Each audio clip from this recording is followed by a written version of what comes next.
So today we are going to finish the quantum mechanical part of the course, and then we will still have 4 lectures, which means that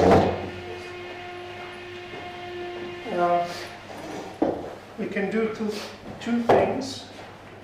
One thing is I will give you a couple of lectures on, so that's what we could do. I could give you a couple of lectures on some extra stuff on statistical mechanics. A very brief introduction on, for example, advanced topics such as the renormalization group that you will see perhaps in the future. And when did we decide to have the test exam? This week? You want it this week? No. Test exam. We will solve, or you will? No, of course you will solve. I mean, I already gave all the exams I was supposed to give. So you are going to solve it. I'm not going to solve it. So when do you want to do it? Never. Never. Because You asked me to do it. yes, but things changed, rearranged, and You now told us that we still have 4 lectures, right? So 5 lectures. 3 this week and 2 next week. You have exams this week? next week. Next week. When? 13th. Friday. Ah, okay. Can we And do I have it to do a presentation the also. last week of December. the last week of the school? But wait, I'm leaving on 17th. 17th is a Monday. Maybe we should pause this. What? So maybe we We should can pause do this. it 16th. Oh. What?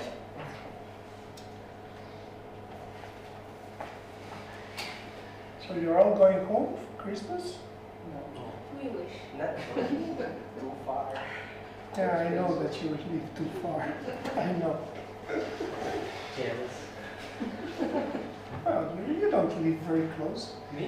Yeah. George is not that close. Anyway, so let's start talking about blackbody radiation.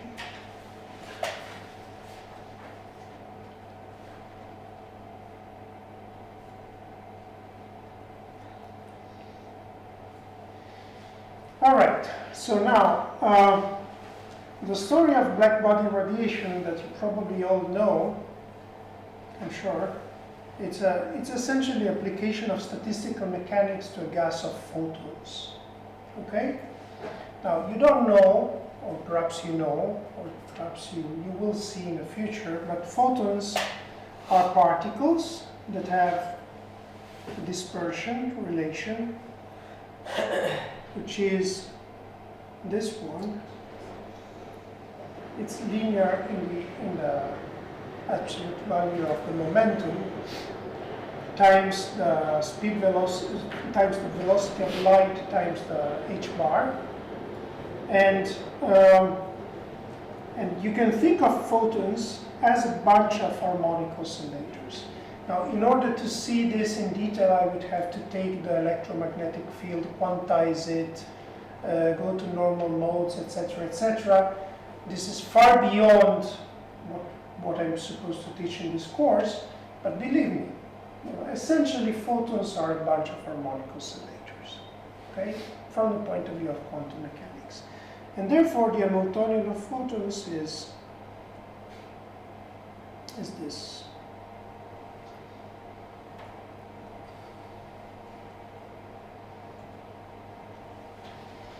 Okay, where n of k is the occupation of the photons. Now let's suppose that we calculate the average energy, which is the average of H.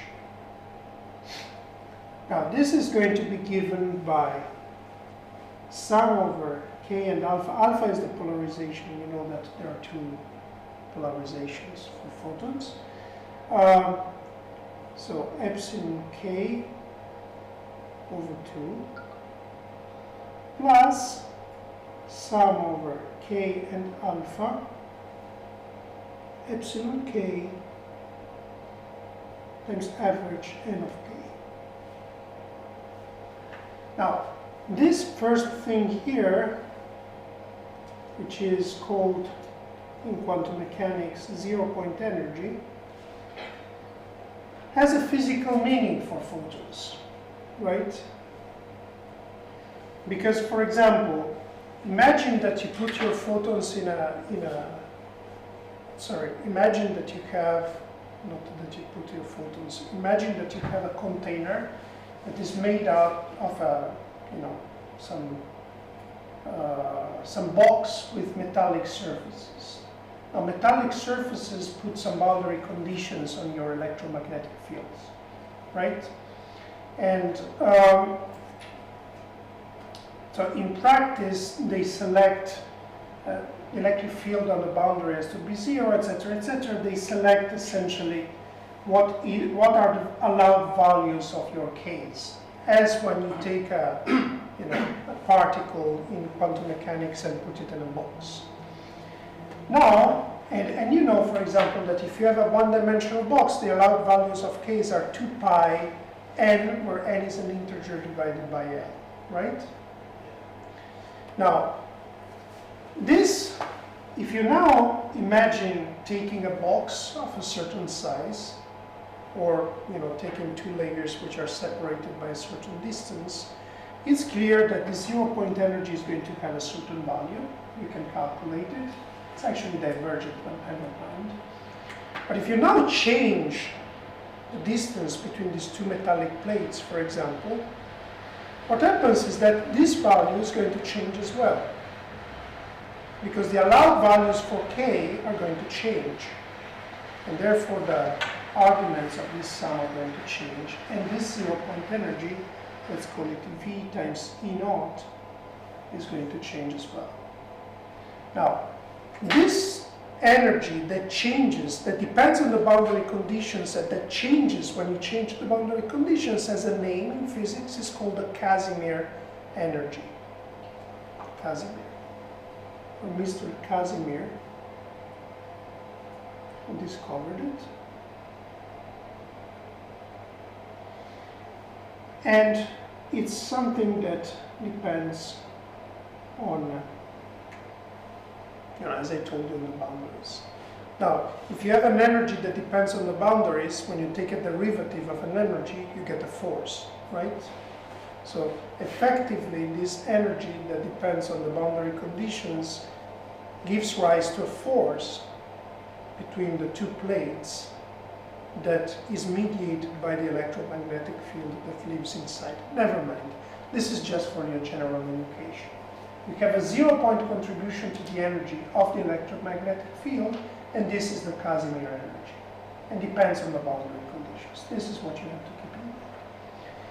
Now, the second part is what we will be concerned about, and is the thermal contribution, and that is equal to sum over k and alpha, epsilon k. Now, photons are bosons, and therefore they will fill up the levels according to the Bose-Einstein distribution. So we will have beta h bar c, absolute value of k, minus 1. All right? So let us now try to evaluate this contribution to the energy. So let us take E minus... Sorry, really dumb question, but what? Where is the chemical potential here? There's no chemical potential for photons. Photons do not have a chemical potential because the number of particles is not conserved. Okay, It's it's 0. It's 0, exactly. I mean, it's not easy. I cannot really explain it, but the number of photons in a system is not really conserved. These are not material particles. These are the particles that mediate a force. So when an electron moves, for example, can start radiating radiation and emitting photons. And the number of photons in a box actually is not a conserved quantity. It depends on what is radiated from the boundaries. So anyway, let's take the difference between E and the 0-point energy. So this is going to be given by sum over K and alpha epsilon K 1 over E to the beta H bar C K minus 1. And now let's evaluate this by passing to the continuum in 3 dimensions. So we will have 2, because we have 2 polarizations for photons. Then V divided by 2 pi to the 3, and then integral dk epsilon k divided by e to the beta h bar c k minus 1. So now, of course, we pass now to spherical coordinates, right? Because the dispersion depends only on the absolute value. And passing on spherical coordinates, what we obtain is that this is equal to 2v divided by 2 pi cube. Then we'll have the solid angle, which is 4 pi. And then we will have integral dk h bar c k times k squared. K squared comes from the volume element. E beta h bar c k minus 1. Okay? Good. So now, well, let's simplify things a bit. This is V. So we have an 8 pi V pi squared. So we'll have V over pi squared integral dk, and then you will have h bar c k cube divided by e to the beta h bar c k minus 1. And now you do the usual thing. Well, you change variables. You set beta h bar c k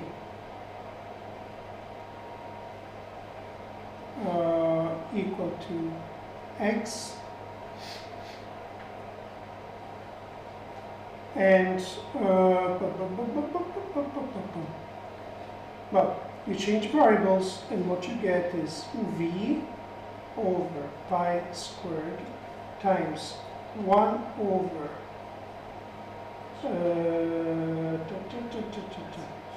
h bar c cube beta to the 4th, and then you will have integral between 0 and plus infinity dx x cubed over e to the x minus 1. And now this integral here, this one, is equal to, is one of those integrals we have seen many times. So in particular, integral between 0 and plus infinity dx x to the power alpha minus 1 divided e to the x minus 1 is equal to gamma of alpha zeta of alpha. Okay? The product of a Riemann zeta function times a gamma function. And therefore, we end up with this being equal to v over pi squared times kbt over h bar c to the 4th times h bar c times well, this gamma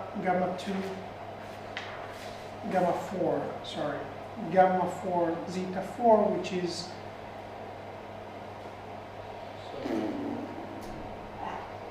gamma 4 zeta.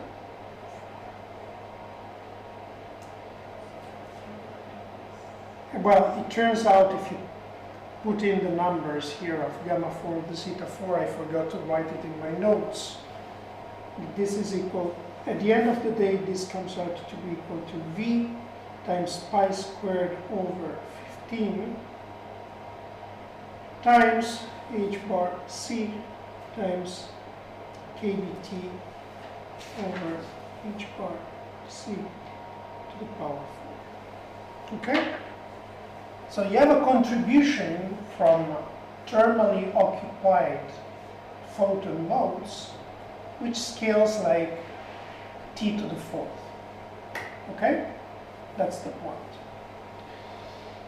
Now, in practice, you can imagine essentially your box as containing a bunch of modes, harmonic oscillator modes, which are labeled by the momentum and the polarization. And these modes, imagine some strings, right? You know, as phonons, we will see phonons later. These modes are occupied, they're bosons, and they're occupied thermally, as you set at the temperature. And the thermal occupation is determining what energy you have in your system, right? So in practice, you don't see it with your own eyes, but when you heat up, for example, an oven, right? There is some infrared radiation that is sitting in there because you have a thermal. Well, the oven is not a perfectly closed metallic box, but it's at least closed on 3 sides. And if you would look at it with the proper lenses, you would see some thermal radiation that is being emitted by the oven. Not only by the oven, also by your body, by the way. Okay? There's always some thermal radiation that is being emitted. There's another system that emits thermal radiation in the sky, you know? No. What is the system that emits thermal radiation? A famous system that emits thermal radiation in the sky. Not the sun, right? I mean, the sun is. There is another system, a black hole. Black hole emits radiation, is spitting out radiation, and that radiation is thermal, has a temperature that is set by the size of the black hole itself. This is what was discovered by Hawking. Anyway, so now what I want to discuss is the following.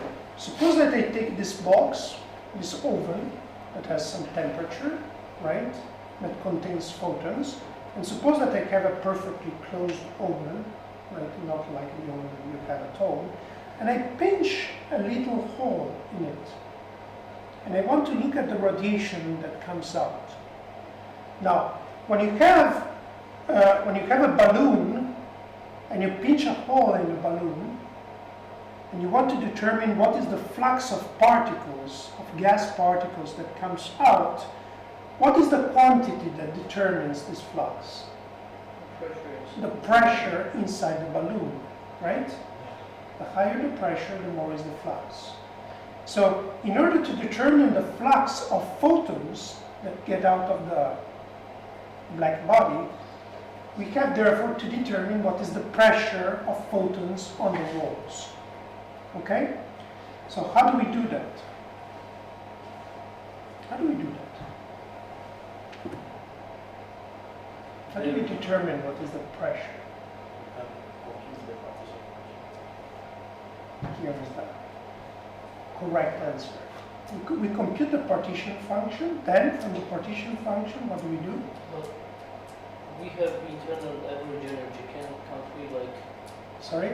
We have average energy, right? Yes. As a function of volume, so if we just... That's correct. But of course, you take a derivative of the energy as a function of volume. But let's be, go by the book. So how would you compute a pressure? You compute the partition function, then from the partition function, what do you compute? The free energy, and then what do you do with the free energy? You take a derivative with respect to the volume, and then you have your, essentially, exactly what you were saying before. So let us follow the book. Partition function. So the partition function is, let's play the exercise. So what is the partition function of this system? It's the canonical partition function. It's not just a bunch of harmonic oscillators. So let's think of them as harmonic oscillators. What is the canonical partition function? Well, we computed it. You don't remember. You probably have it in your notes. But we calculated the partition function for a bunch of bosons, right? And it comes out to be the product over k and alpha of 1 over e to the beta ck minus 1. So here I'm doing something that I was dreaming of doing for a long time. I'm going to set h bar equal to 1. Okay?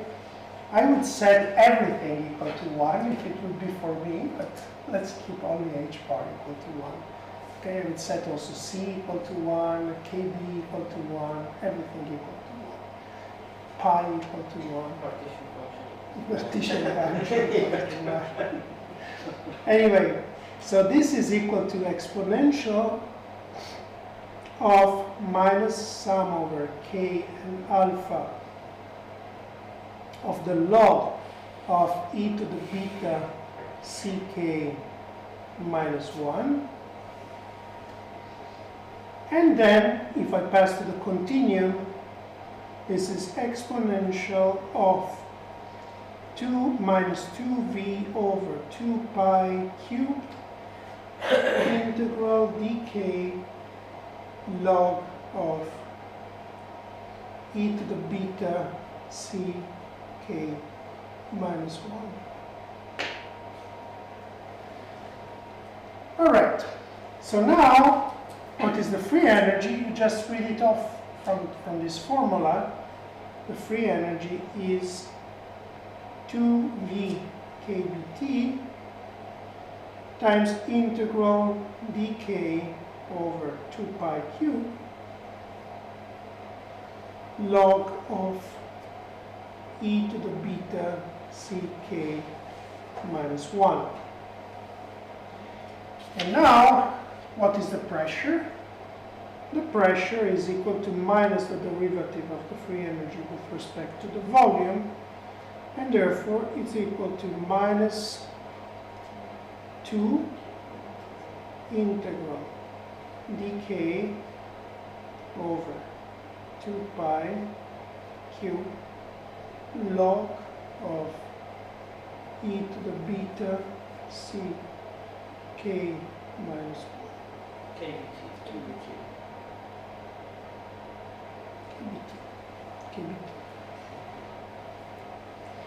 Correct. Now we have to calculate this integral. So, first of all, notice that we can rewrite this as beta ck plus log of 1 minus e to the minus beta ck. I didn't do anything, I just wrapped up e to the beta ck. Alright, so now if I do this, then this comes out to be equal to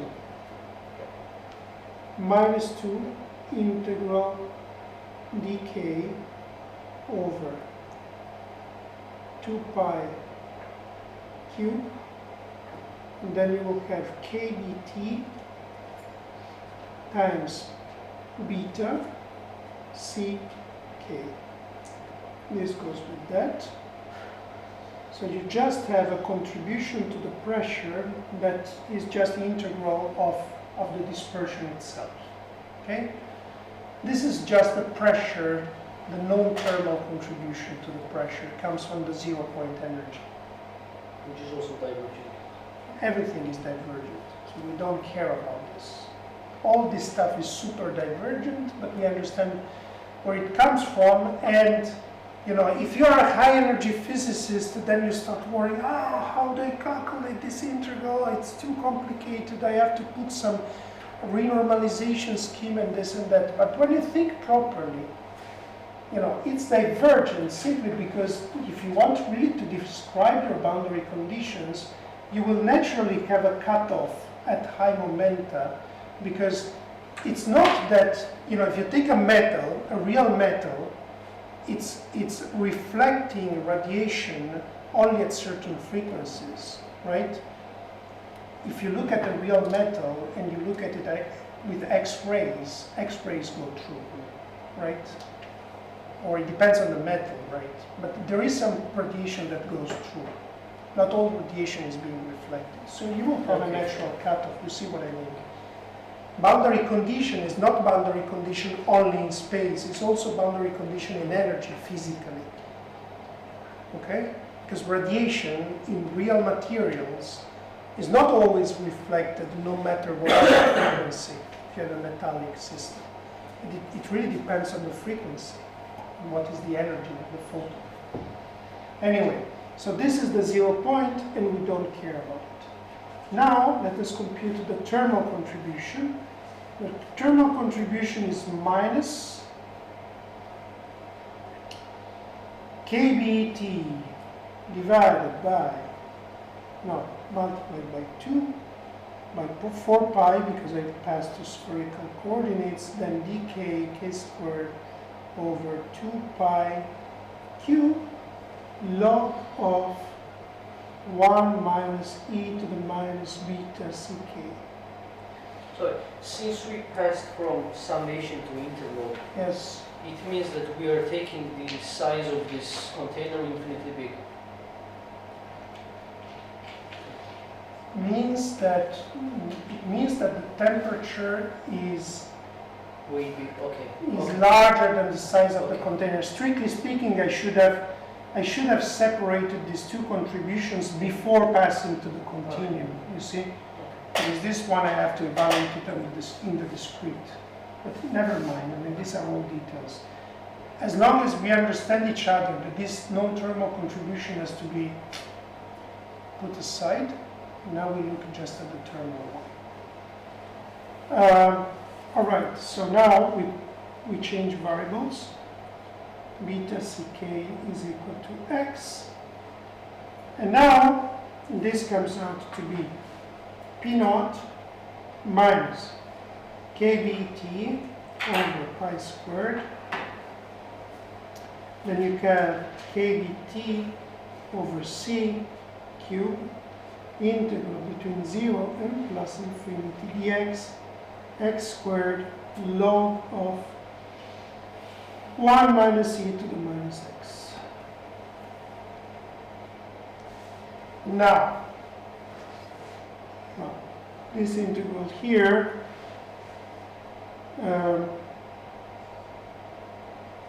it's easy to do, hopefully, because you can do it by parts.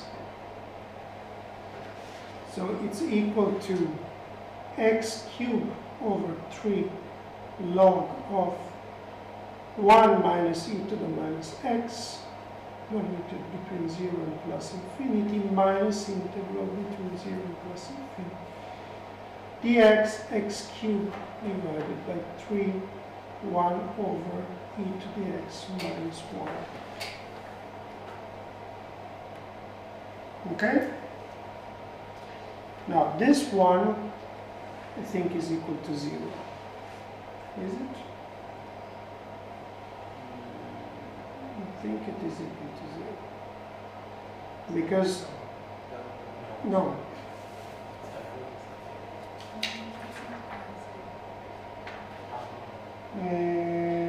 Yes, it is equal to 0 because the exponential wins over this one. You see? When x is equal to 0, this is equal to 0 because this wins over the The log. logarithm is also 0. Yeah, the log is No, log of 0. it's 0 times minus infinity, so it's is 0 because the exponential wins. Yeah. X to the x Yeah. goes to 0. So log of x to the x goes to 1. Yeah. And therefore log of x to the x goes to 0. So it's 0. And in the other case is when x goes to infinity, you can expand the log of 1 minus e to the minus x. You get minus e to the minus x. It's log of 1, so. No, so it's log of 1 minus e to the Yeah. minus x. So it's going to go like e to the minus x. But then x cubed times e to the minus x will tend to 0 as x goes to infinity. So therefore this one is gone. And you're left with this one. But this one is exactly what we calculated before. And therefore, we get that this is equal to P naught plus, plus what? Just a second. P naught plus, plus 1/3 pi squared over 15 h bar. Sorry, not h bar. I don't want h bars. C kBt over c to the 4th. Okay? So is P naught times plus 1/3 E over V. Okay? So this is the pressure that is exerted on the boundary by the radiation. Now, if we want to know the flux, if we want to know the energy flux per unit time, so think about this as really a gas of particles, and you want to know what is not just the flux of particles, because you don't measure particles, you don't measure individual photons, you measure an energy that comes out with electromagnetic radiation.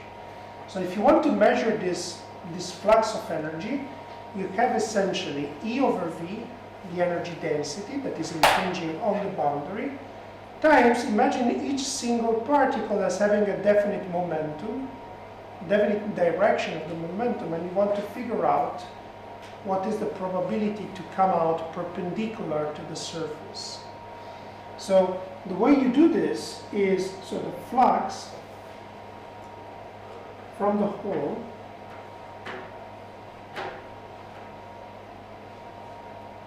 is going to be E over V times C perp. What is C perp? C perp is equal to C times the integral over half of the solid angle divided by 2 pi of n photons times n perpendicular. So what is this? I have, this is my hole. If you want to come out, you have to come out with a momentum that is perpendicular to the surface. But you're not impinging with a momentum that is perpendicular. You're impinging with a momentum that is coming in some direction.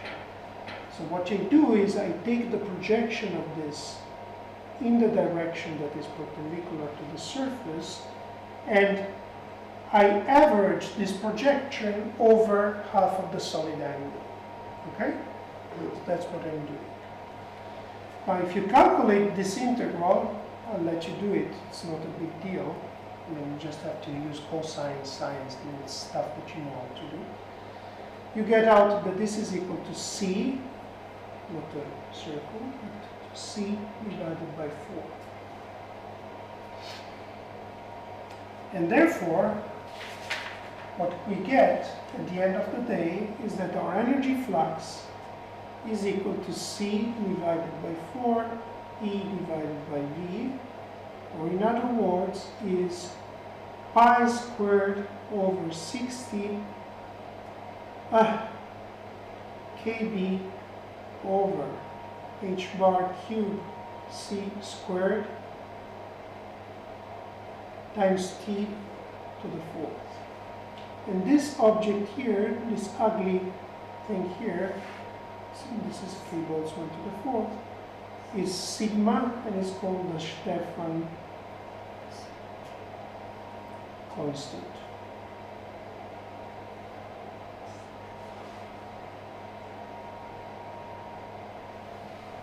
Okay?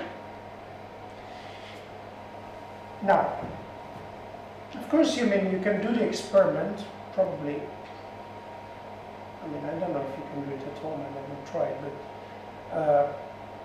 you essentially need a metallic box with a hole to measure what is the energy that comes out at a certain temperature. You heat it up, right? Put it in the oven, and then see what is the thermal radiation that comes out. However, you could do a more clever experiment and try to resolve the flux in energy, right? For each energy, figure out what is the flux of particles that comes out with a given energy. Now, it's evident that since the flux is E over V, is proportional to E over V, and E over V is 1 over pi squared integral 0 plus infinity dk h bar ck cube divided by e to the beta c h bar k minus 1, then this is equal to integral dk epsilon kt.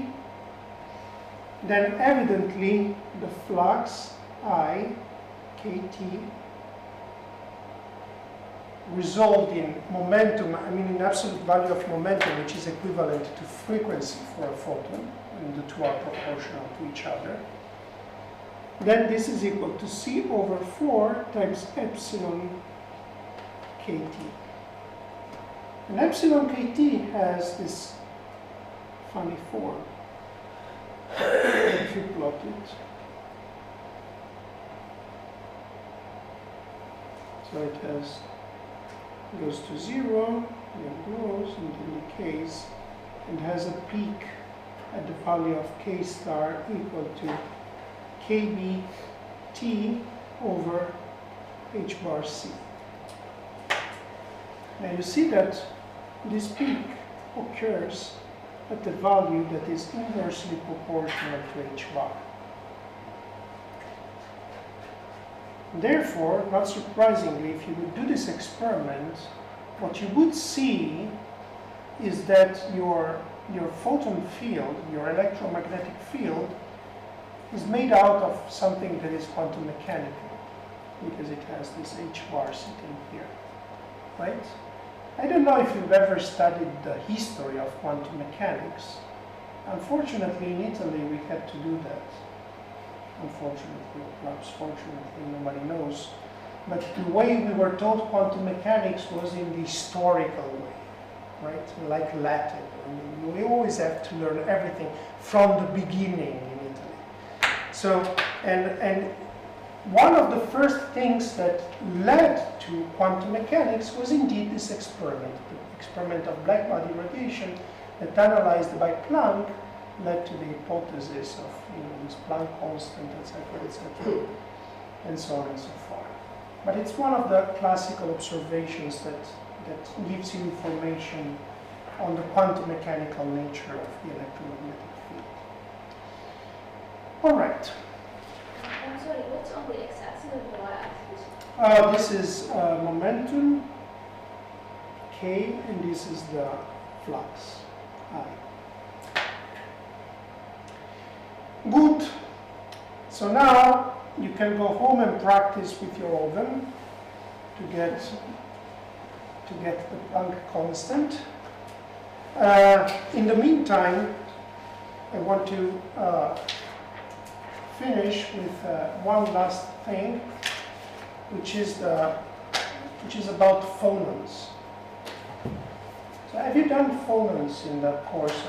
Are you taking a solid state course? We already finished. Just finished. You finished, so you know everything about phonons. Oh yeah, we're experts. You're experts, right? You're experts. Great. So you know that phonons are essentially, again, harmonic oscillators. Right? Great. So in practice, so I can go fast. I will go extremely fast. phonons. So phonons are harmonic oscillators. You can actually, it's a funny thing that in order to describe phonons, you don't even need quantum mechanics, as you know, right? It's just enough to put some balls connected by springs, and you will get, for example, if you're in one dimension, a phonon chain, which is something that you could do, for example, if you buy a bunch of springs and you put all of you in a row in the Fermi building, and each one of you is playing the atom, and you try to calculate the normal modes of the chain, you will get a phonon spectrum, right? And no matter how big is the spring, but you have to be, each one of you has to move, right? I mean, you have to stay on a skateboard, apart from boundary conditions. So two can stay down. Anyway, so the Hamiltonian of U, if you would decide over Christmas to play this game, would be this, roughly.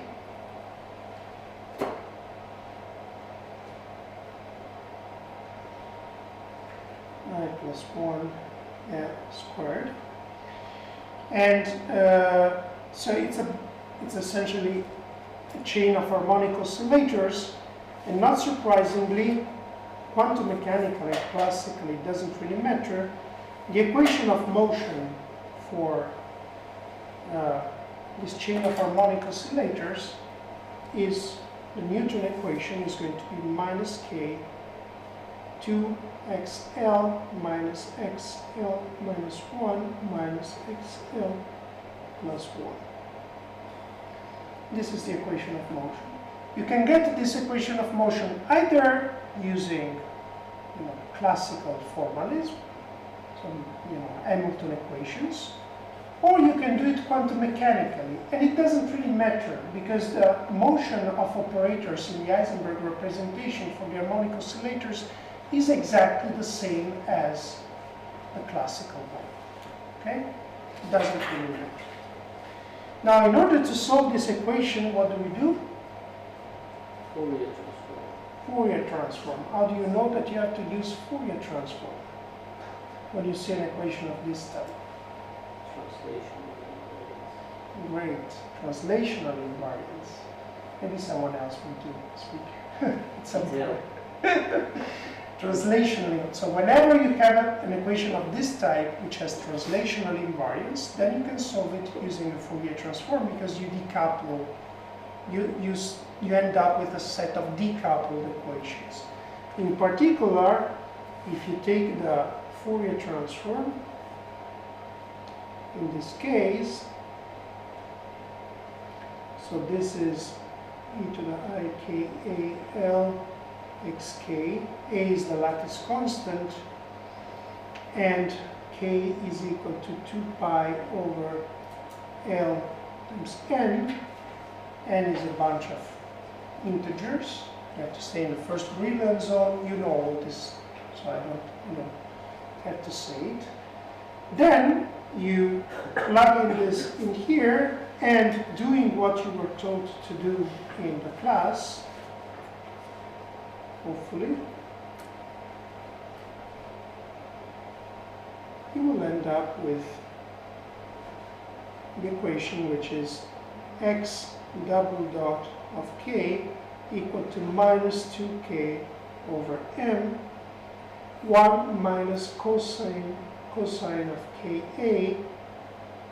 xk. And this is minus omega k squared xk. So this is just the equation of motion of an harmonic oscillator and nothing else. And omega k squared is the frequency of the harmonic oscillator, which is 4k divided by m sinus squared of ka divided by 2. Okay?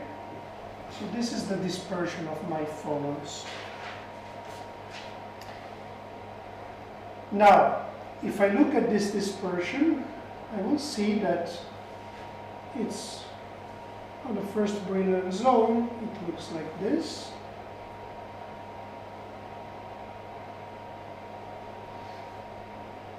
And now I'm asking you a question. What is the physical meaning of the first, don't answer. What is the physical meaning of the first derivative of the dispersion close to k equals 0? Velocity of what? Of sound. It's the sound velocity. So this is typical. When you have something, you have a dispersion that for long wavelengths is linear, then the first derivative set the velocity of those particles or quasi-particles, and in particular phonons carry sound, because and the sound is carried by compression modes, right? Modes of this type. Can you get something else, something different from this? I will help you out for solid state. Can you get a dispersion that is different from this one for phonons in a solid? I know that you want. Someone else. Yeah, you could get different modes. You can get different modes with different velocities. Okay. For example, if you have an earthquake, right, which is a bunch of phonons, classical nice phonons, you know that there are various types of waves. There are compression waves and transversal waves, and they move at different velocities in the Earth, right? And actually, well, these ones, I don't remember which ones are faster. I should ask my wife. But these ones are the most dangerous. So and you see when you look at the seismograph that you see the two packs, that one arrives after the other. But these are all sound waves of different type, essentially different polarization. So can you get a dispersion that is not linear? Yes. How? Depending on the number of atoms in a unit cell. Perfect. So if you have more than one atom per unit cell, then you can have phonons that are called optical modes, in which the atoms are essentially doing this. And these phonons are called optical because they have a gap. Okay, so in order to excite them, typically the gap is in the optical range, so you excite them by photons, by photon absorption. Good, so now we know everything about phonons. Now, it turns out that phonons, from our point of view, as I said, are just harmonic oscillators and nothing else. Nice and beautiful harmonic oscillators. If we quantize that Hamiltonian, before we could take it as a classical Hamiltonian, it doesn't matter. But if we quantize it,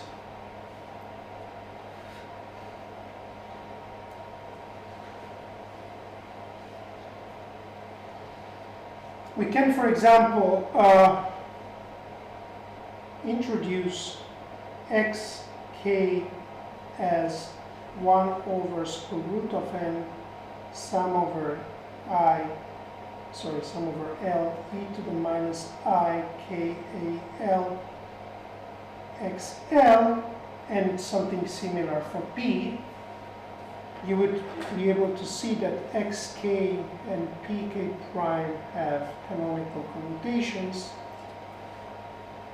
And in particular, your Hamiltonian can be written as sum over k, pk, p minus k over 2m plus m omega k squared xk x minus k.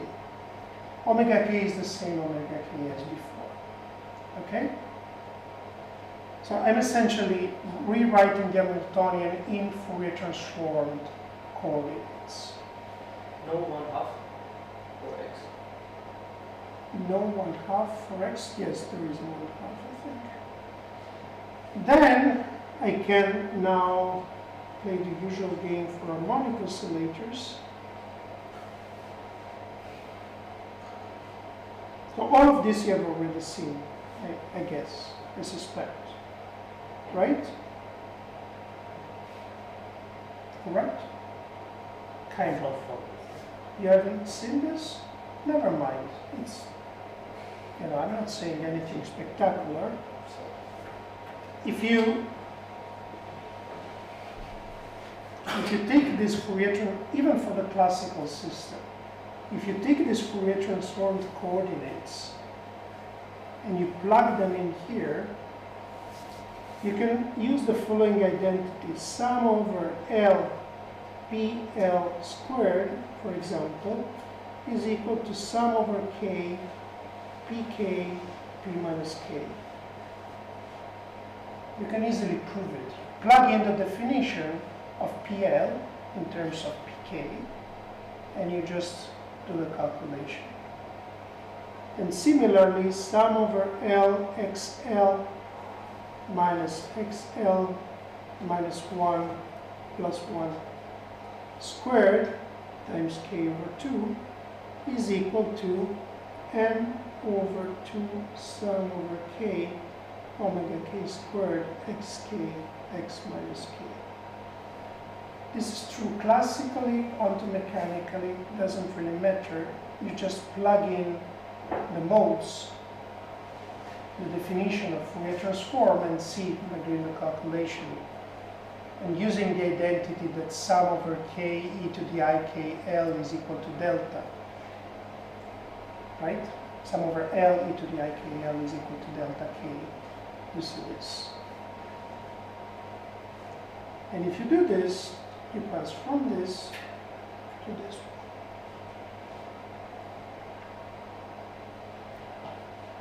Now, this is the reason, I mean, it's another way of deriving exactly the same thing.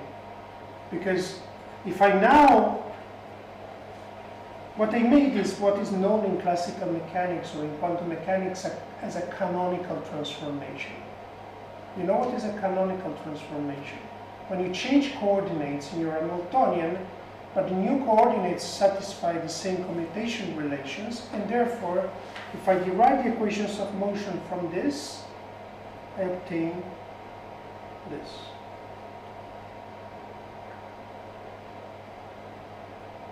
Okay?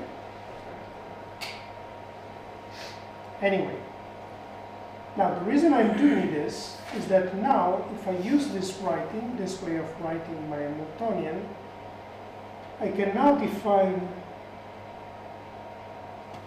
this creation and annihilation operator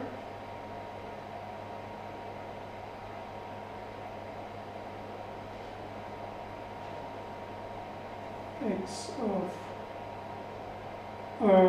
minus k minus I over n omega k pk. And if I use this, I can prove that my Hamiltonian is nothing but sum over k h bar omega k a dagger k ak plus 1/2. So this is the mathematical way to say that a bunch of phonons is just a set of harmonic oscillators. Okay?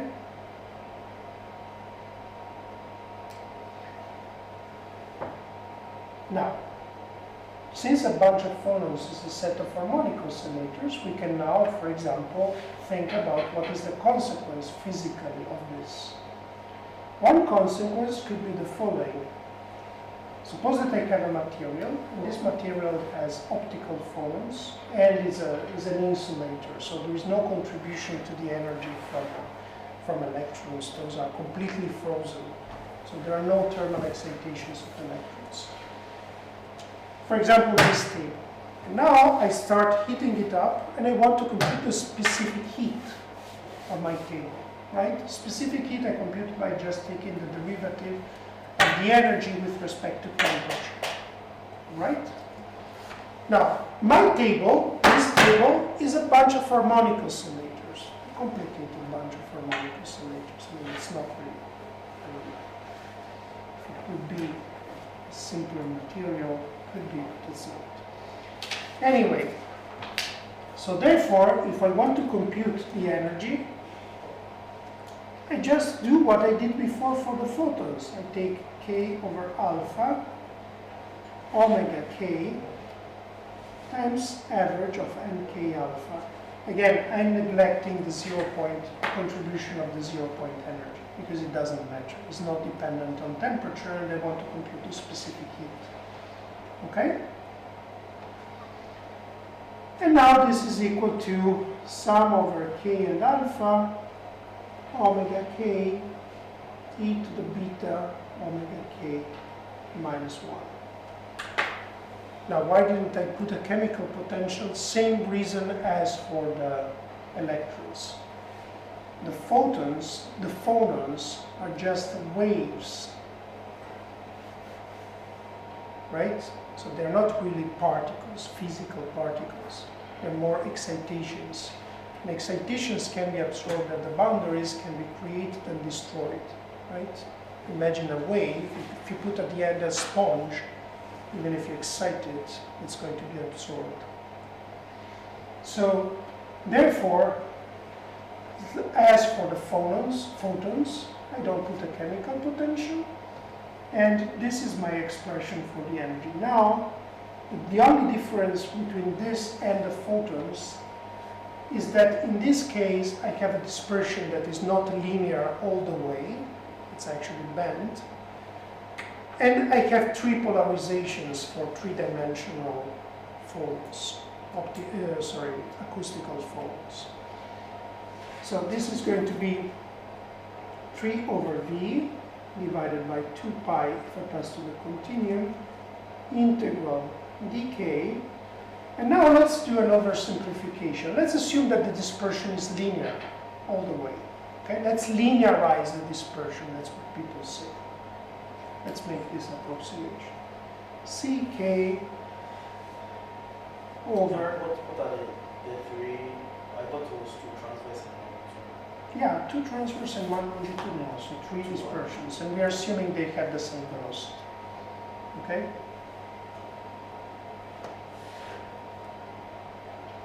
So there are three possible polarizations. For a photon, there are no 2 polarizations, there are only 2. Right?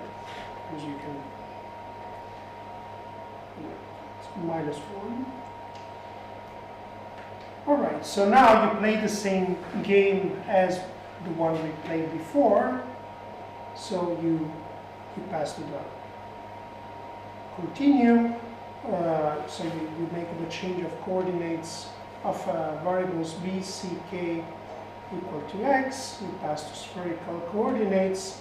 And you will get, not surprisingly, kBt to the 4th over 2 pi squared c cubed over times v times the integral dx x cubed over e to the x minus 1. However, we have to be careful here. Right? Because when we have photons, right, we have a the integration over k, unlike for photons, where the integration over k goes all the way to infinity, photons come from a lattice which has n particles, and that's why you restrict k on the first Brillouin zone. Okay? Therefore, we cannot let this integral go between 0 and plus infinity. We have to restrict it between 0 and something. In this case, it's a dimension of this number, but it's beta times some frequency scale. That is determined by the condition that the total number of modes that I have in my k interval is equal to the total number of particles that made up my crystal. Okay? That's the condition. So in practice, what I have to do is I have to have that sum over all possible k's is equal to the number of particles. And now if I pass to the continuum and use the same approximations in writing the sum over all possible k's, this is going to be equal to v over 2 pi cube integral dk, and this is going to be equal to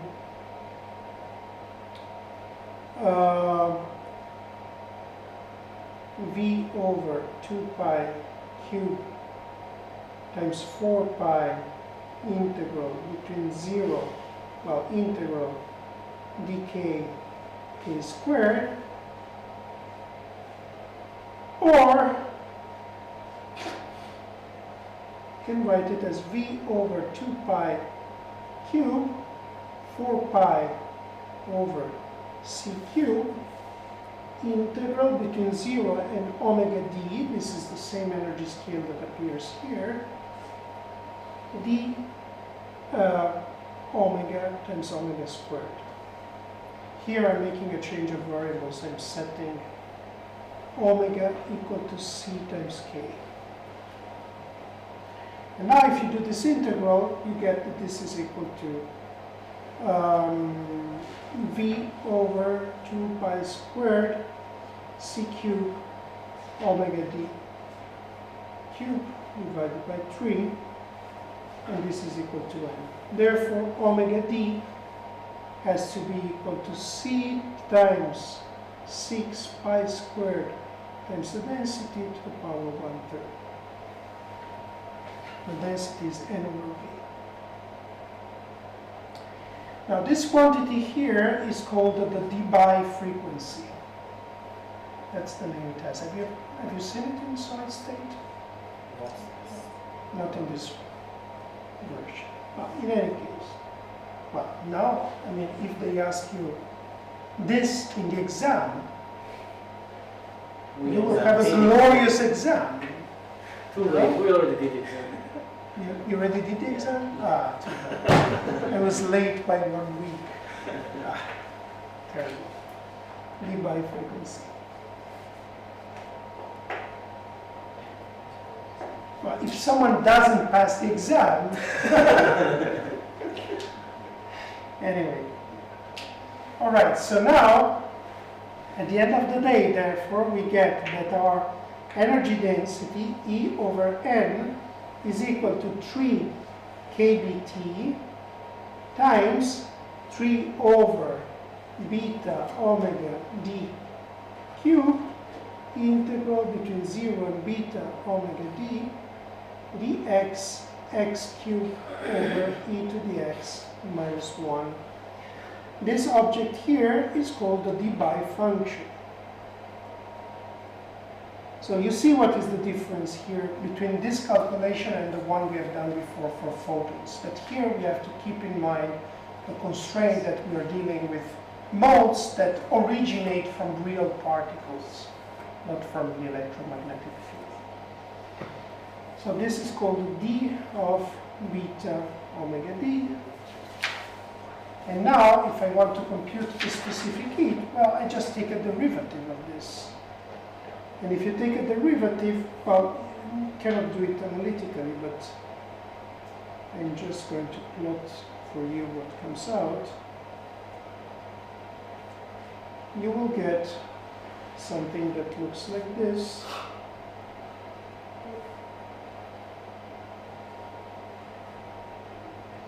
So this is 3, and this is C over N kb.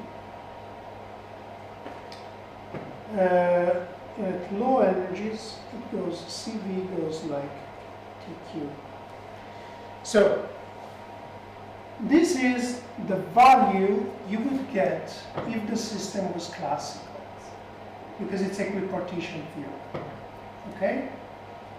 This deviation at small temperatures is what you get because your phonons are quantum mechanical excitations.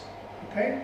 So this TQ at small temperatures is exactly due to the quantum mechanical nature of the excitations themselves and of the phonons, of the motion of particles, and so on and so forth.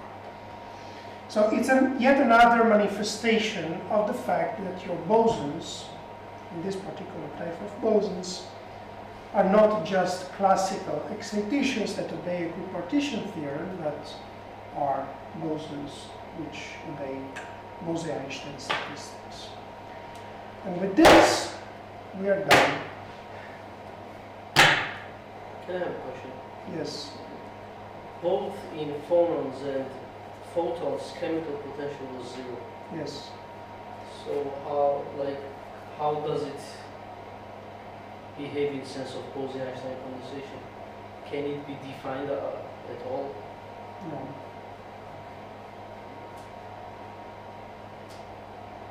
Not at all.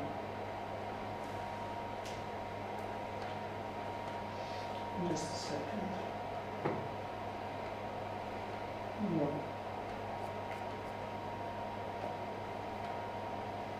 I don't think so.